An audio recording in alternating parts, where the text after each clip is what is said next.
Well, good morning, and we are wrapping up another Friday week this week, and we got an exciting 2 hours lined up for you this morning, and today is the day that we get to talk about the book. Oh, so, nice. In all fairness, my outline with my questions, when I gathered my thoughts, I put together, Leo started reading it, so we'll see how he does. So it takes you how long to speed read a book? I just have to say... Wait, hold on, you're potted down. Hold on. All right, let's try that again. I just have to say that if you're going to write a book and then you're going to skim through your own book to write down the most difficult questions from your books, and you need to write down the answers next to those questions. It wasn't difficult, and it's early, and I had 4 hours sleep. So you wrote the book, Yeah. you wrote questions out of the book, and then put answers next to the questions. Because I wanted to try to find questions because I get the general premise of the book. No, I think you're going to get that when you speed read it. I'm just saying, though, if you wrote the book, you don't need to put answers next to your own questions about the book unless you're picking out such minuscule data that you don't yourself know the answer. No, to your that's not true. My question: You're an author yourself, Yes. Leo. Do you have your books memorized? Actually, yeah, mostly. Yeah. Okay, wait a minute. Let's be fair about this because Leo's a different breed. That's true. So, really. Think about this. It took me over a year to write it. It's not like I wrote it in one weekend. It's a lot of information. It's a lot of data. I don't have it memorized word for word. Unless it has pictures, it's going to take me over a year to read it. What So. was Katrina's first job? You think she would remember? Well, I know that, but I just... You worked at McDonald's, right? No, I did it in case Adam was jumping in and helping with the questions, too. Chick-fil-A. Ha. Yeah, because you already read the outline. How much of the outline did you read? Okay, so, the whole Hey, thing. I knew it was fast food. So here's the thing, though.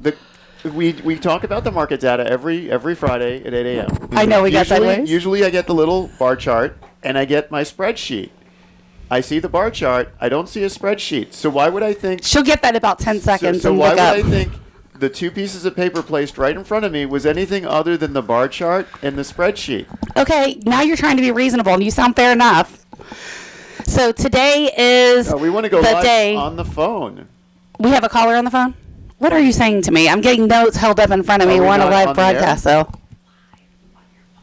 Oh, yeah. Good morning. Yeah, she's reminding me we're not on Facebook. Oh, That's okay. what happens when you get about 3 hours sleep. That's the distraction. She got a 1 hour less of sleep between the start of the show and right now. So, she's losing it. Yeah.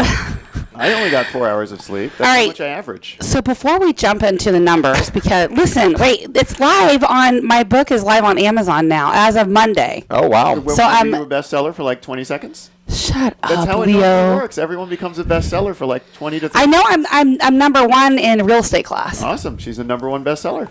Is that how it works? That's all I have to, really? Congratulations. Okay. A best-selling author. I didn't We even can know write it. that on Someone your else- We can someone write else that told on me. your next book. It'll say best-selling author. So how do you prove that? Like, what goes behind that? You're like, you can be best-selling for 5 seconds and that counts? Yeah. Legally. Oh, my You were a gosh. best-selling book. Okay, well, I like to think that the book is pretty good and it's on track and there's a lot of value.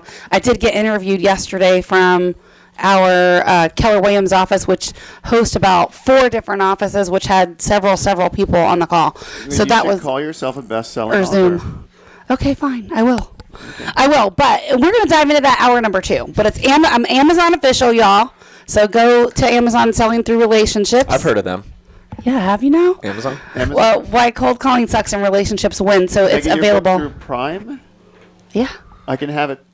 I can order it today, and it can be at my door before I get home from work. Oh, I don't know about that because I do print on demand. You know that. You're being funny.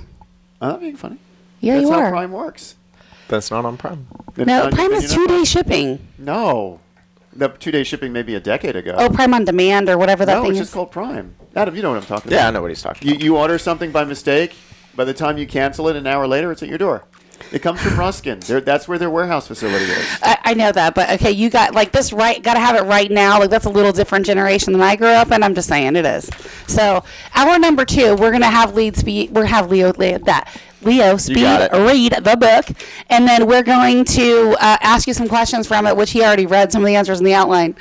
But the numbers are similar from last week. They're not almost exact. identical. No way. Well, I don't have my spreadsheet.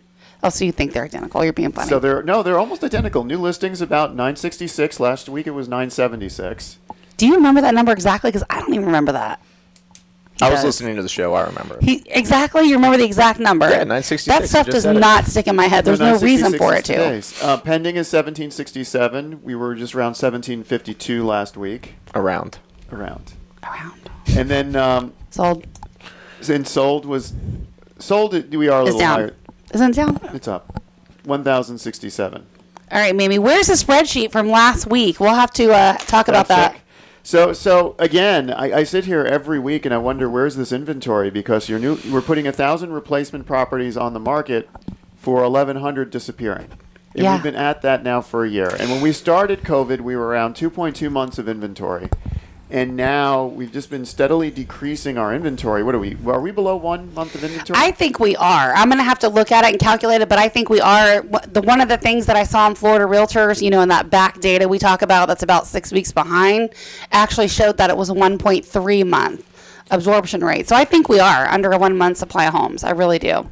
So basically, what an absorption rate is, or an inventory rate is, if no new houses entered the market, how many months or weeks, Right. usually it's months, would it take to... But we're not, you got to look at that on a little bit broader spectrum and at least on a 1 month time frame. We're literally looking at this data week by week. Yeah, and then basically the inventory now is so low that you have to call it by week, because it's 1.3 months. Right. That is going to be... That's what it was. That's 6 why I'm weeks. saying I know it's better now. It's definitely it's better 6 week now. inventory. We're almost on the next page there, Leo. Yeah, we're It's almost. been nearly a year we're tracking that data.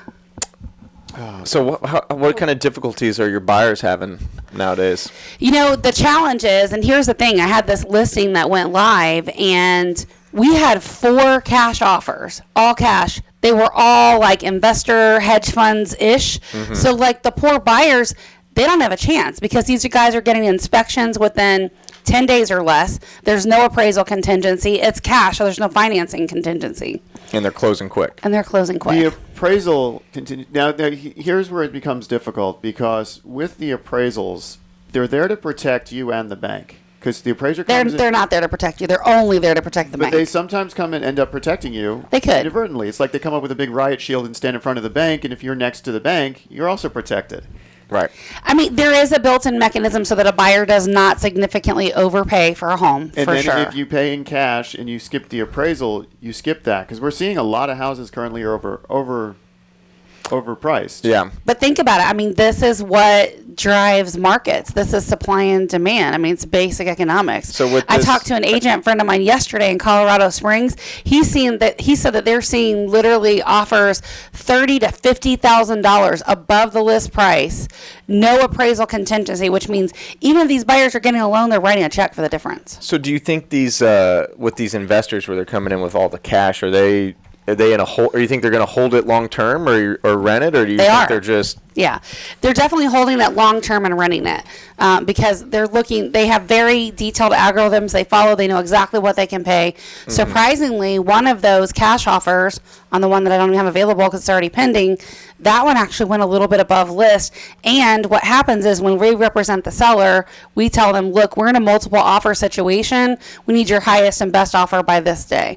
And so most of the time, those cash offers stay where they are because they've already run the algorithm and that's the offer. That's their However, I had one that actually went up about $4,000 and it went above list. So So if you have a buyer, you tell if you know their range of their budget roughly with their pre-approval, are you trying to steer them towards houses that are below their max? That way they can offer more. No, it's not even like that because the inventory is so limited that literally You can get. You take what you can get. when we do a search. So for example, I don't know if you come to me and you go, I want a 3-bedroom, 2-bath in this little area under $300,000. I may pull that search and say, You're in Plant City. I got 4 properties, Adam. So are we budging on the price? Are we budging on the area? Can you deal with a 2-bedroom? Like we're loosening up those parameters to find inventory because there's nothing available really. So the challenge for regular buyers is you got these hedge funds buying them through cash, so they're not even seeing the property. Like literally it's listed and you're talking within 24 hours you've got multiple offers. And so now guess what? Your average buyer, they want to see the home, they want to taste it, touch it, feel it, smell it, all that stuff. They don't get that opportunity in this market. Wow. And I get told I mean, literally, wait, one more story. Hold on. we're running out of time. Yeah, we have the music's in the background. 813-377-2775. That's 813-377-2775. Stop selling before it hits the market. We'll If talk you about think that. Leo was wrong for picking up what he here we was go. getting handed sheets of paper, text the word wrong. No, that's hour number 2. Okay, never No. mind. If you got a question on the market, 813-377-2775. We'll be back. Stick around.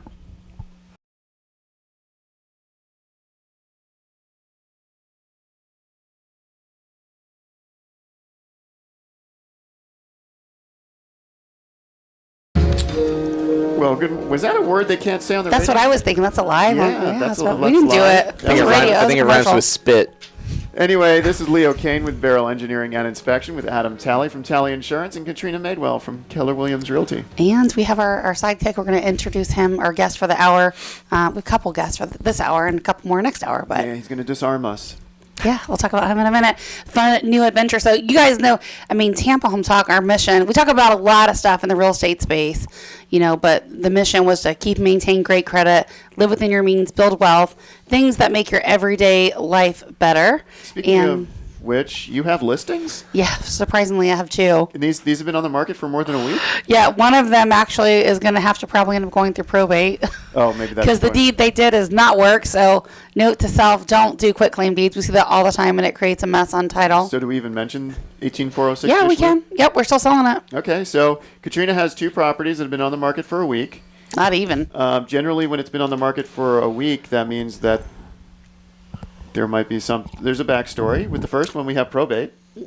And this one's tenant occupied and it's a 2-bedroom. And the second one, we have tenant occupied. So that explains it. This is why we have How this long? inventory. How long is the lease left on the tenant occupied one? They're month to month, so it's ready to go anytime. Okay, so Okay. 30344 Southwell Lane, Wesley Chapel. Is this a duplex?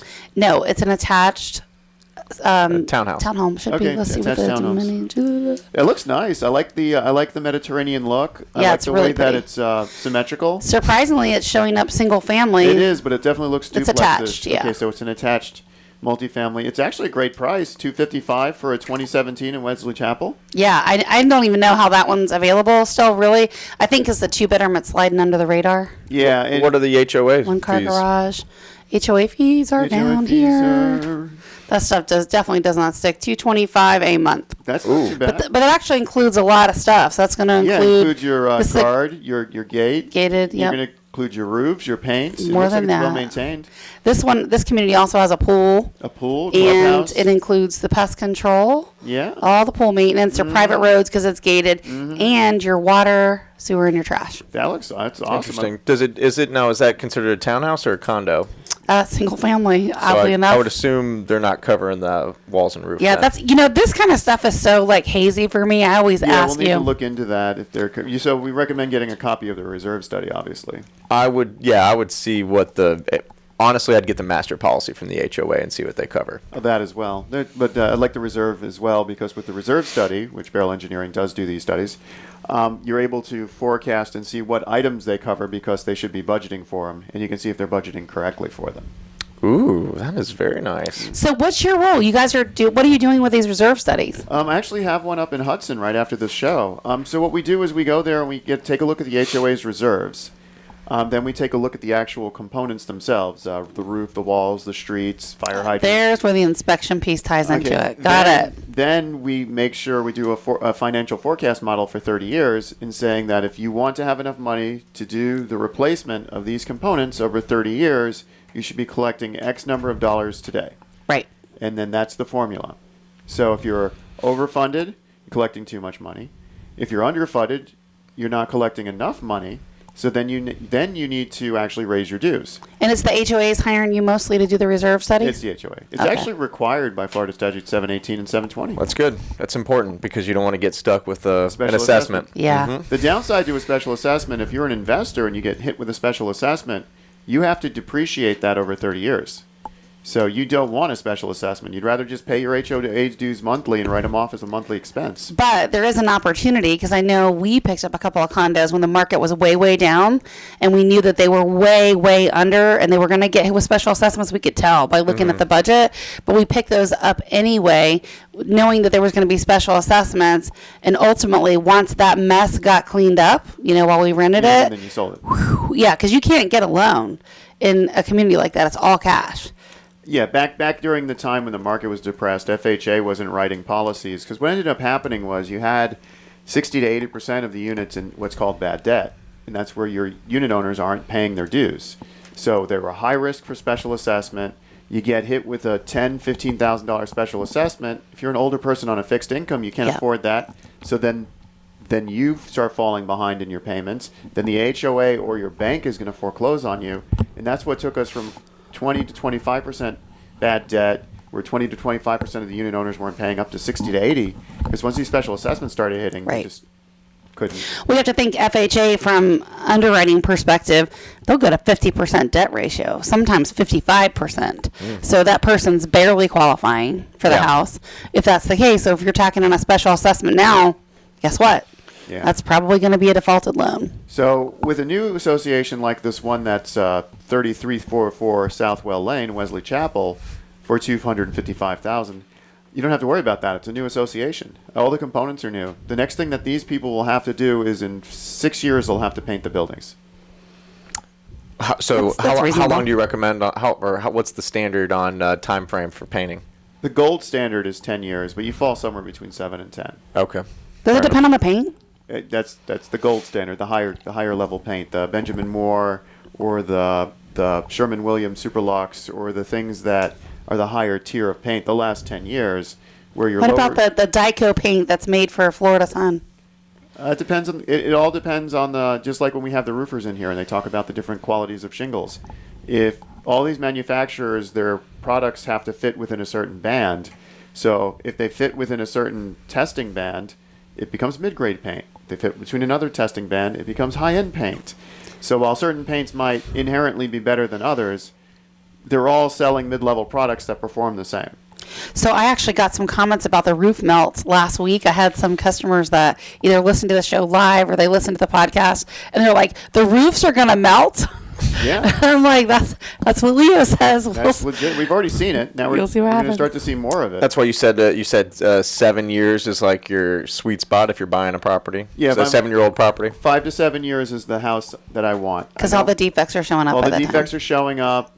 I know I have an expensive painting coming, but that expensive paint comes because the paint's old, so I can see all the settlement cracks. I can see it all. I mean, 5 to 7 years is beautiful. So this property here is 4. So it's Almost there. right near the sweet spot. This 18406 Fish Loop in Land O'Lakes, which is a 2011 build, is in the sweet spot. I mean, 5 to 7 years. This is at 9. Or 8. We're in January. We'll say 8. So this is in my sweet spot. And you can still get insurance with everybody at that point. Yeah. That one I think is a good buy, too, because of where it's at.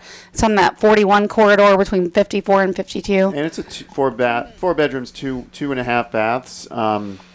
That area's on fire. Yeah, I mean, this is a great looking house. I do like the way it's designed. It's designed as a boring box. It's designed as a boring box that has a roof overhang over the front door. So boring boxes are important because that means less roof leaks. Looks like a hip roof. Yeah. From what I can see. He who lives in a 1920s bungalow. I was about to say your house is like 500 to 700 years old. Not by choice. Actually, there's a house on the street over from me that collapsed. And I actually got a call last night from one of our attorney friends who will remain unnamed about it, who's asking me about some potential cases to take on. How did it collapse? From what I can tell, and I'll show you guys a picture during the break, sometimes when the roofers are re-roofing, they put material on the house. They stack the material too high, and the roof collapsed. Too much weight coming down. Are you serious? Oh, That is why you want. roof That's why plan. when you hire a contractor, you want to make sure they're licensed and insured.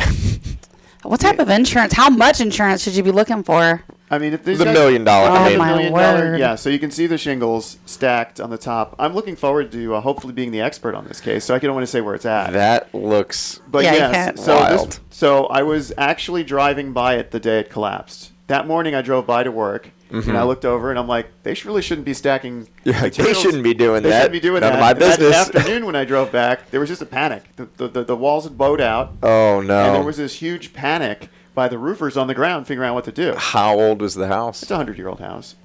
Yeah, It had a metal roof. It was a 100-year-old house with a metal roof, which metal is lighter than shingles. Mm-hmm. They then and they were going to shingles? they went to shingles. Not only did they go to shingles, they went to CertainTeed shingles, which brag they're the heaviest shingles on the market. Okay, why would someone go from a metal roof to a shingle roof? Why? Less The Monets. symbol of money. But don't the metal roofs typically last, say, lifetime, right? Or Okay, so super duper 40 long to 50 time. years. So your metal roof is going to last 40 to 50 years. Some of these metal roofs in my neighborhood are 100 years old. My roof is 60 years old. So they'll last a long time. But if you're an investor and you're buying something like a quadplex or a duplex, and you know you're going to hold it for 5 to 10 years and then sell it, You want to put a shingle on. Yeah. you want to put shingle on it. Yeah. So this was just crazy. So yeah, I got the call last night about this house, and I was so excited because I knew exactly where it was. I pass it every time with my dog. You're like, oh yeah, I'm familiar. I'm familiar. So I'm excited about this one. It's terrible, but it just goes to show you got to make sure your contractors know the properties. They have to know what they're getting involved in. And if you're dealing with older historic homes, go with contractors that have been around. Absolutely. And no older There's historic way too many rules on those to not follow that one, Mm-hmm. for sure. All right, this is Tampa Home Talk. We've had a fun top of the hour with real estate stuff. Market's still way down. I know we're under 1 month supply. 813-377-2775. We have a professor coming up. 813-377-2775. We'll hook you up with one of these two If you've homes. ever thought about selling, now's the time to put your house on the And market. if you want to buy one of two great homes in the sweet spot of when you want to buy a home, you got a townhome to choose from and a beautiful Ford 2.5. All right, stick around. We will be back with Mr. Josh Souder. He is with Olympus Jiu-Jitsu, and we're going to talk about how that can make your everyday life better. Back in a moment.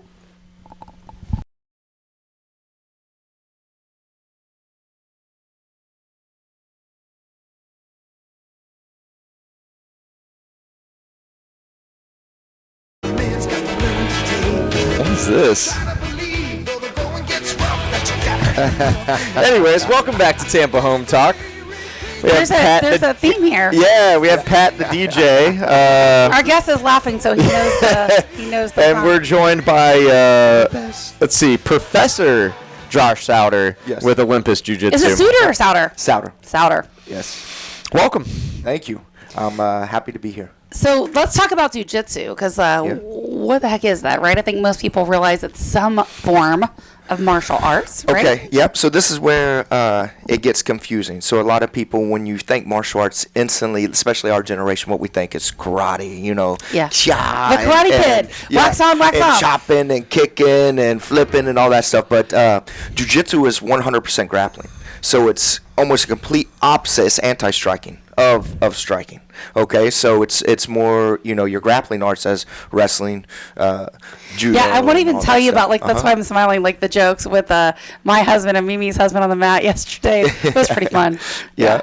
So jiu-jitsu is, in my opinion, in my professional opinion, There you and- go. You're a professor, so yes, you're and I'll get to why we say that. Yeah, because I'll jump to that real quick. Why they say professor in jiu-jitsu, because the hours that it takes to achieve a black belt at an adult, there's no black belts allowed to be under the age of 19 years old. The hours that you have to log and put in, you can finish medical school. It took me almost 17 years to get my black belt. Wow. Now, I started in that era in the early 2000s, before there was all kinds, like you had access, especially from the Midwest, to black belts close to you, learning from a black belt. Like, you had to travel 4 hours to find a real Brazilian Jiu-Jitsu black belt. So it takes a long time. Now you're looking at about, if you're committed and you're showing up, you're looking about Committed and showing up, like, to how class, often? you know, Like, at least I like to say, you know, 3 to 4 times a week. You know, putting in the hours, you're looking at about 8 to 10 years to achieve your black belts. Wow. Still to this day. So it's what I always say about jiu-jitsu: the mats don't lie. You can't. This is one martial art that you cannot fake. I can't stand up there and say, okay, all this stuff, and never be able to do it so I myself. can't just put the black belt on and go, ta-da! No. This is one that you cannot do that at, which it is special, you know. But what jiu-jitsu is, it's a self-defense art. It came from the samurais from Japan. When the samurai sword broke, it was their hand-to-hand combat. And then a samurai, to make the history quick, samurai went to Brazil, became friends with some Irish immigrants, the Gracie family, and it developed Brazilian Jiu-Jitsu from there because he taught the older son his family's Jiu-Jitsu from Japan. I would watch that miniseries on Netflix.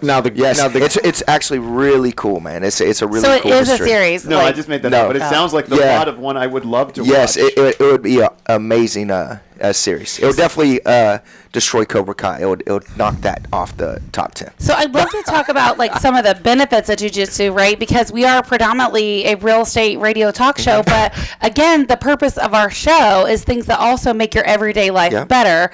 And I believe that this form of martial arts falls into that space. Yes, absolutely. Jiu-jitsu, I've been teaching for a long time, and I've taught thousands, a lot of people. And now from kids to adults, from 3-year-olds to 50-year-olds.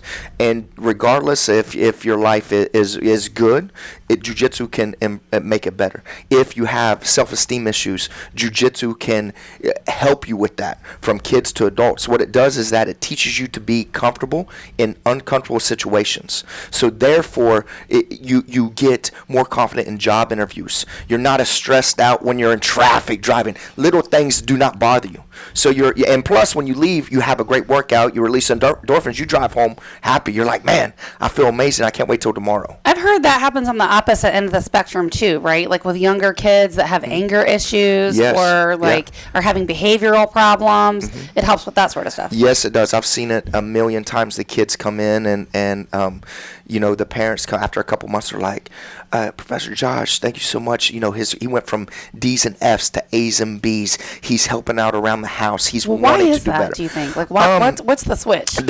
Like I said, it changes you because you're grappling, and it teaches you to be comfortable in uncomfortable situations, so you get more confident in yourself. So even in your subconscious, as kids, they don't realize it, but it's making them more confident in them, okay?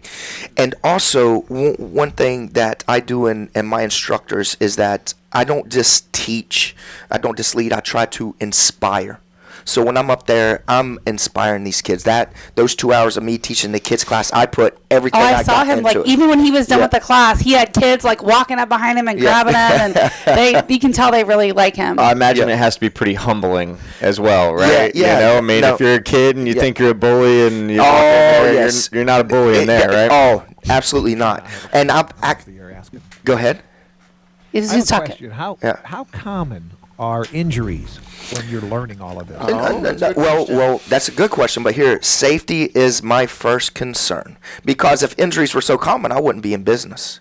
Okay, so first week, I'm not going back there. No. So but it is a good question because, and that's how come it's very important that you go to a real jiu-jitsu academy, because jiu-jitsu is getting very, very, very popular now. It's like how do you know if you're going to a real one? Well, here's the thing.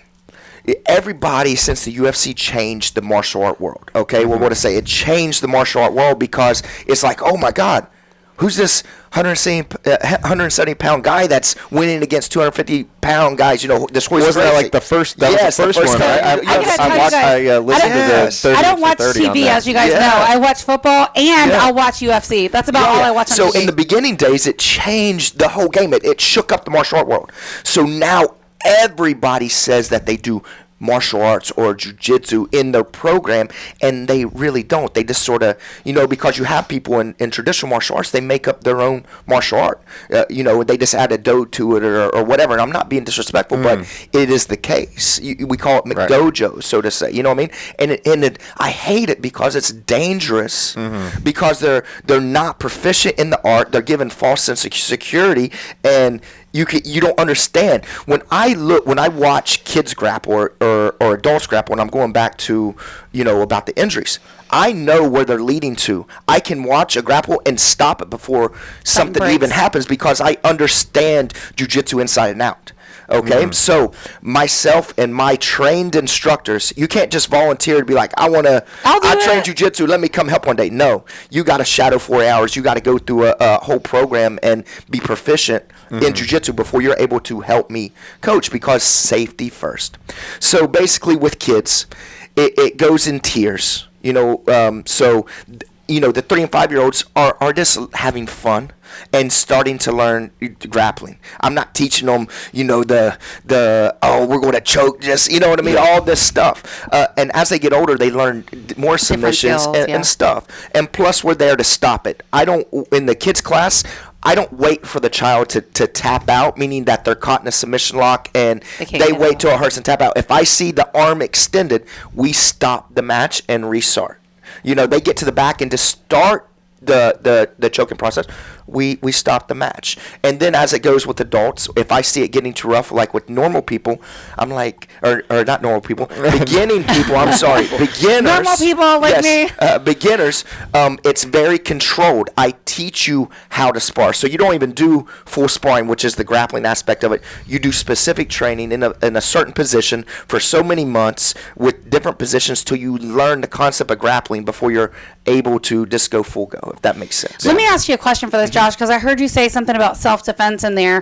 And, as realtors, a lot of us conceal carry, right? Or we're concerned about the safety aspect. Like, for me, especially at the point in my career, I'm not just showing up at an empty property with somebody that I don't know who they are. Yes. But there's a lot of new agents that may do that or find themselves in that position. What would you teach somebody, say, like me, that has no interest in competition? I'm not saying I'm going to join. I'm just telling you. I'm giving you an example. I have no interest in joining and or like competitions, right? You guys do a lot of competitions. Yes. It's really more for a self-defense aspect. Yeah, no, that's originally what it's for. So I'm glad you're asking this question. So I actually did a self-defense seminar for realtors a couple years ago. I was teaching a child that the mother was a real estate and said, hey, would you come do a self-defense seminar? So first off, what you got to do is situational awareness. That's the number one thing you teach, okay? Don't show up by yourself to a house by yourself. Then you got to learn the situational awareness. Okay, when you're in there, okay, where's my exit? Here's the doors. Yeah. Here's where I go. Never have yourself cornered to the wall. If you're going into a room, you're staying by the door. The person goes in first. You know what I mean? And then, obviously, you got to learn, what if somebody grabs your wrist? Yeah. Because if I grab your wrist right now and I'm a grown man, okay, and you're not That's strong, what I'm saying. Like, how does somebody like me go up against somebody like you? Take the class. Like, you grab my arm. Yes. You're teaching how to get out of that. Yes. And that's very basic self-defense of jiu-jitsu, but we go over that, the self-defense aspect. But to be, in all honesty, I'm not going to lie to you, 1 hour class isn't going to help that much. If you really want to go, you gotta show up. That's the only way to learn. I will personally pay for your first month of jiu-jitsu training if I can come watch. I'll do it if you do it, Adam. I'll do it. But we offer, the self-defense without the competition aspect of it is we do it at my academy a lot because a lot of the guys like to compete and it's fun. It's a sport aspect of it. But the bottom line, jiu-jitsu is for self-defense. It's for the situations. It's for you to go home safe. You know what I'm saying? So that's what it's for. We do offer that. And there isn't really more realistic because, to be honest, if you try to outstrike a stronger person, he's just going to grab you, throw you on the ground. What happens when, you have a guy that's 250 pounds on top of you smashing your head off the ground? Yeah, what happens? Jiu-jitsu is the only martial art that has a real answer that works for that, period. Okay, that's fair enough. Yes. So, who are some of the people you've trained with? Because you've been around, right? Can you talk about your background? Yes. So, I used to fight professionally in mixed martial arts, so I have real fighting experience. That's how I'm able to, teach good self-defense. But the people that I had the pleasure to train around have been, world champions. So when I first started, I ended up moving to Cincinnati from Huntington, West Virginia, a small town. I just packed up my car, anything that fit, and drove because I knew that's what I wanted to do. What kind of car? Three different. The worst car, the most embarrassing car you could think of. I'm a poor boy from West Virginia, like a mint green Ford Taurus with three different colors. It was great. Love it. And so I show up, and a guy named Rich Franklin. And he's a UFC Hall of Famer. I got to live with him, experience him. Then I went out to California, trained with a guy named Boss Rutan, Did you move famous. to get into this? Yes. Okay. In the Taurus. In the Taurus. From Cincinnati, I lived in Cincinnati, back to Los Angeles, back to Cincinnati, down to Florida. I've traveled around a lot. So can you train with you and not if somebody doesn't want to compete? That answer is yeah? Yes, absolutely. Okay. We're for everybody. Can we offer something to our listeners? Do you have like a promotion or anything? Yeah. Actually, I got a. If you come in now, we're doing a back to our New Year's special. So if anybody comes in, they get a free class to try it out, and then I'm giving a big percentage off to get people outside. Hey, let's get All back right, to listen, living. let's get you guys connected. Call or text. You don't have to spell jujitsu, but 813-377-2775. Just text whatever you want. We'll know what you're looking for. 813-377-2775. Okay, thank you. Awesome.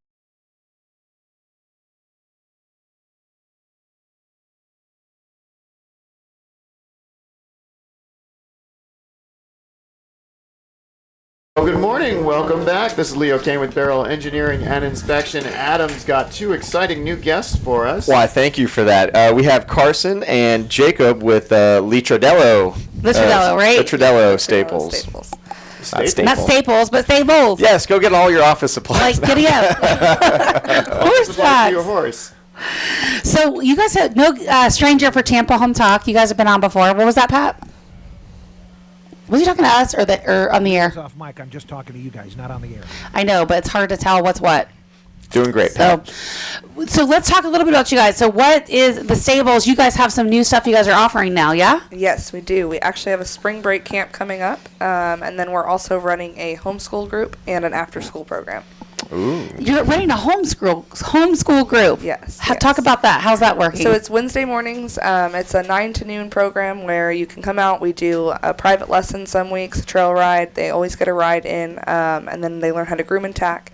We do some agriculture projects with our petting farm. We have a rescue petting farm, and some projects there as well, some health clinics with the horses. So lots of fun things for them. Now, we've had you guys on before, but what do you think really makes your stables unique?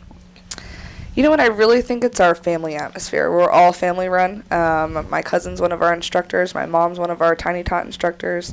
Jacob and I run the farm together. And it's really just, having our Saturdays are the best, having the whole family out. Mr. Kevin's running around doing popcorn and all that good stuff. Yeah, the last time you guys were on the air, you literally had a horse with you on the air because we were on Zoom and they were at the stables. Yep, it's hard to get away. So I wasn't, when you guys came on the Zoom, I wasn't expecting to see your horse with you, and I was like, okay, hello. Well, I think the person before you had a backdrop when we ran out of the office because we were like, let's find something fun. So we grabbed King. So do you guys do more than lessons there? So you guys are doing really a lot of different stuff. Mm-hmm. Yeah. So you're doing the homeschool aspect is pretty cool. I wouldn't have expected that. Yeah. But what else are you guys doing besides like birthday parties and lessons and that sort of stuff? Yeah, so our camps are really big. Lessons, we do some trail rides on the weekends as well. But really we started pushing the after school program and the homeschool group when everything happened with COVID. We had a lot of kids at home from school and people just wanted to get out of the house, get their kids out of the house, even if they were doing online school or going to school, they were still stuck on the computer. So what can someone expect from that? Like, is it only writing or what else are they doing? We do a little bit of everything. We kind of expanded when everything happened with kids being stuck at home. We do a lot with the animals as well, a lot of agriculture projects just to kind of widen the horizon. You can kind of have the kids that love animals and then the kids that just love horses so that we can kind of combine both, get more interest involved. So what should some people look for like when they're visiting barns? Because I know they're probably not all the same, right? Like there's some big differences. Yeah, there are a lot of differences. With ours, I think it's really just you have to decide what you're looking for. There are a lot of show barns. There are a lot of pleasure barns, and we try to really meet in the middle. We are getting ready to start competition riding. A lot of our riders train to compete. But a lot come just to ride for fun and just to have a good day and have a happy place. How many horses do you have? We've got 20 on property right now. Oh, good. And they're all yours, or do you stable Not all for of them. some? No, we've got some boarding with us as well. Cool. What's your size of your property there? We've got a little over 15 acres. Wow. Yeah, it's hard to find impressive. these days. Like, and you guys are right here in yes. Lutz, Yeah, but right in Lutz. it's hard to find that sort of. It's going to get harder and harder. Like, eventually it'll be like Pinellas County where there's not an acre together. Yeah. I know, it's crazy. So you said you do a lot more of like the horseback riding lessons and people that are looking for more of like an introduction and like to get better at it? Yes, exactly. What does it cost for someone to do lessons? So our lessons are $45, but we do packages as well. So we've got a $160 package for the month if you want to ride once a week. And then we have a lot of leases that we offer as well. You can actually lease our horses.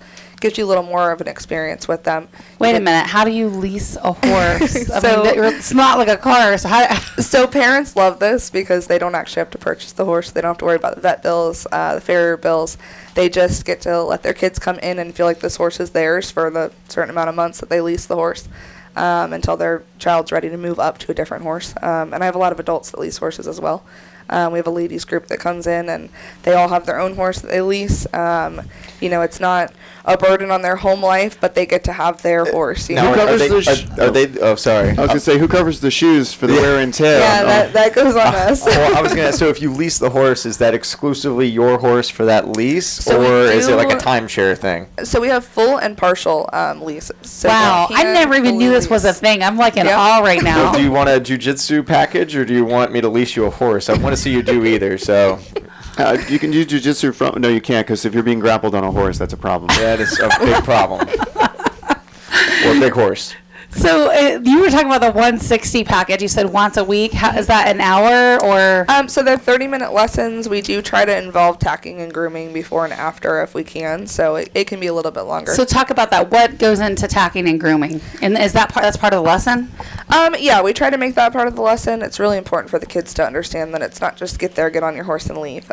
We want to show the responsibility of it as well, and taking care of an animal. So what are you doing? Like what goes into that? So you have to, horses live outside. So you've got to make Hopefully sure they that live outside. Let's hope they're living outside. So you've got to make sure there are certain ways to groom them. You've got to make sure their hooves are clean and they're not walking on rocks, stuck in their hooves. You've got to get all the dirt out from under their fur so that when you tack them, they don't have dirt rubbing when they sweat, things like that. Things that they can't obviously do themselves. So we teach the kids all of these steps that we have to take every day so they know the responsibility behind it. How long does that take? Not long for me. Like when you're teaching it during the lesson. So when we teach the kids how to do it, it probably takes us about 15 minutes to groom and then 15 minutes to tack before they ride.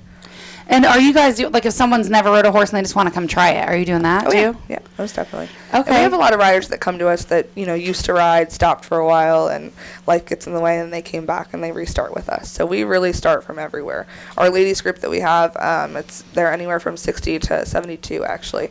We've got 5 ladies that come out 3 times a week, and it's just kind of saved them with everything going on, and it's just a hobby for them to actually enjoy, whether they're retired or still working. That's fun. So when you guys are doing the lessons, is the horse always walking? Is it ever running or trotting or? Yeah, so we teach them how to trot, and eventually they'll move on to a canter as well. And that's a run, I guess. Yeah. Kind of. Sorta. Yeah. Okay. Like a slow gallop. Definitely horse lingo there. Yeah. All right. So what advice do you have for someone that is looking to maybe consider horseback riding and have never done it? Yeah, go for it. I mean, honestly, that's the first. Yes. That's the first step. Is just do it. You're never too old to try. You don't have to know how to do it. You don't have to have good balance. You don't have to have an athletic body. We'll get you there. You've got to work towards everything. So How sore are people when they get off the horse for the first time? very. Usually the next day. So do you guys think they're more sore from jiu-jitsu or horseback riding? Horseback riding. Different places. I don't know. Yeah, I think Horseback so. riding. All right. Thank you guys for coming back. We're glad you're here. And we'll be back for hour number 2 with Chris Guy. That's going to be a fun hour. And you guys will get Adam's insurance tip of the week at the top of the hour. So stick around. Our off-air number is 813-377-2775. We'll be back in just a moment for hour number 2.